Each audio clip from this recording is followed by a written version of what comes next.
Good day, everyone. So, today I'll be talking about implementing strategies, specifically the management and operational issues that come with it. There's a saying that goes, a technically imperfect plan that is implemented will achieve more than a perfect plan that never gets done. This means that it's better to act and make progress even if the plan isn't perfect, rather than waiting for the perfect plan that never happens. In short, implementation is where real results begin. Next, let's talk about the difference between strategy formulation and strategy implementation. Strategy formulation happens before action. It's about planning and positioning. It focuses on being effective and usually involves only a few people using analytical skills to make smart decisions. On the other hand, strategy implementation happens during the action. It's about managing people and resources efficiently. This stage needs strong leadership, teamwork, and motivation because it involves many individuals.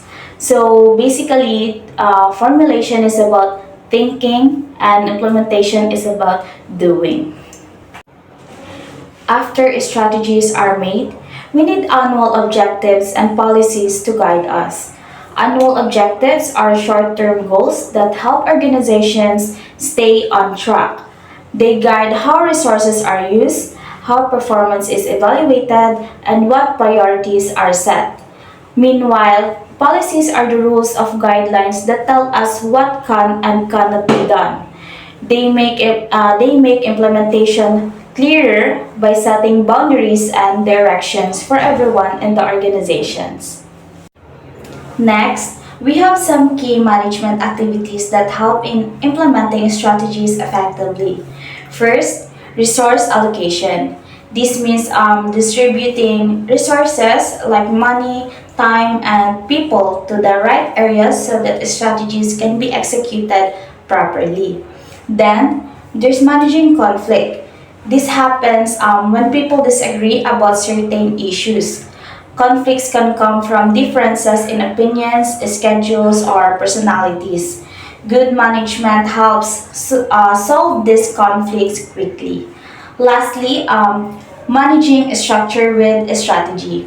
This means aligning the company's structure with its goals. The organization's setup, roles, and responsibilities should all fit the strategy being followed. Finally, let's look at the signs of an ineffective organizational structure. When a company's structure isn't working well, you might see problems like first, too many levels of management or too many meetings. Second, too much focus on solving internal issues instead of actual work. Third, too wide or too narrow supervision from managers.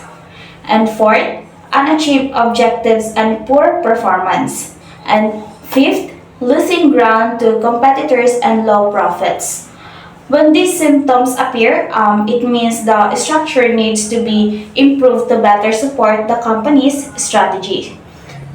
So, to sum it up, implementing strategies is not just about having a plan, it's about turning that plan into action through proper management, clear objectives, effective resource use, and the right structure.